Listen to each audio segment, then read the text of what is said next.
ఆనందమునిచ్చే దేవునికి మహిమ కలుగునుగాక. ప్రియ స్నేహితులందరికీ దివ్య వాక్యోదయం. ఈనాటి పాఠ్యభాగము 2 కొరింథీ 7:11.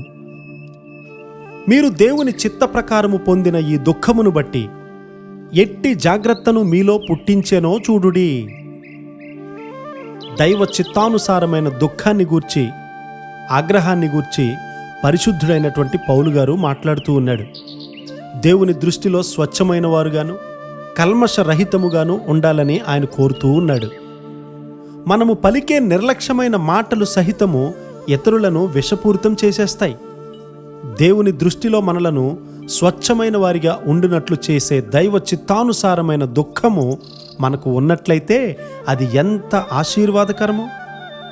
మనము మన పొరుగు వారిని గద్దించలేకపోతే, ఒకవేళ వారు చనిపోతే వారి రక్తాపరాధము మన మీద ఉంటుందని లేఖనాలు చెప్తూ ఉన్నాయి. లంచాలు తీసుకుంటూ ఉండగా మనం మౌనంగా ఉండకూడదు. ప్రజలు మన సమక్షంలో అబద్ధాలు మాట్లాడుతూ ఉన్నప్పుడు మనం మౌనంగా ఉండలేము.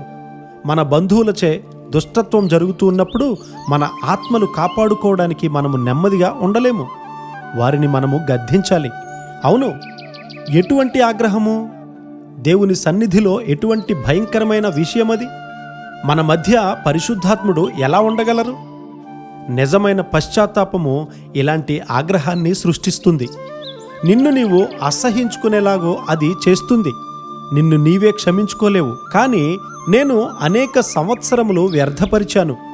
దేవుని కృపను నేను వ్యర్థపరిచాను. దేవుని దృష్టిలో తప్పిపోయాను అని నీవు చెబుతావు. సులువైన పశ్చాత్తాపంతో మనం వెళ్ళినట్లయితే దోమను వడియగట్టి ఒంటెను మృంగువారి వలె ఉంటాం.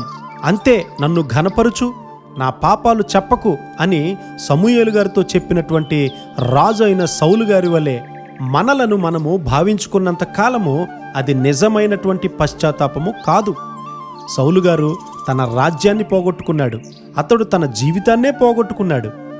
దానియేలు గారు తాను నిందారహితుడైనప్పటికీ కూడా తన తండ్రుల పాపము నిమిత్తము, తన దేశము యొక్క పాపముల నిమిత్తము గోనెపట్ట కట్టుకోవాలని ఆలోచించాడు. గోనెపట్ట కట్టుకొని, ధూళి వేసుకొని, ఉపవాసముతో ప్రార్థన విజ్ఞాపనలు చేయడానికి నా ముఖమును ప్రభువు వైపు త్రిప్పితిని అని అంటూ ఉన్నాడు. ఇదే అసలైన ఆసక్తి గల పశ్చాత్తాపము. అతడు దేవుని వైపు తన ముఖాన్ని త్రిప్పుకున్నాడు. మనందరము ఇది చేయాలని నేను నమ్ముతూ ఉన్నాను. దేవుని ఎదుట మనస్సు నిలుపుకోవలసిన అవసరత మనకు ఉంది. పాపముల ఎడల చింతలేకపోవడం, అజాగ్రత్త, అనవసరమైనటువంటి మాటలు అనేవి ఉజ్జీవానికి హాని కలిగిస్తూ ఉన్నాయి. ప్రేమహీనత, దేవుని వాక్యాన్ని ధ్యానించకపోవడం, దేవుని వాక్యాన్ని దాటిపోవడం అనే విషయాల కొరకు మనము తప్పనిసరిగా లోతుగా పశ్చాత్తాపపడాలి. మనము ఆశీర్వాదము పొందకపోవడమే కాకుండా ఇతరుల ఆశీర్వాదాన్ని పోగొట్టడానికి కూడా మనం కారణమవుతూ ఉన్నాం. కనుక దేవుని ఎడల భయభక్తులు కలిగి ఆయన వాక్యాన్ని ధ్యానించే కృప మనందరికీ దేవుడు దయచేయునుగాక. ఆమెన్.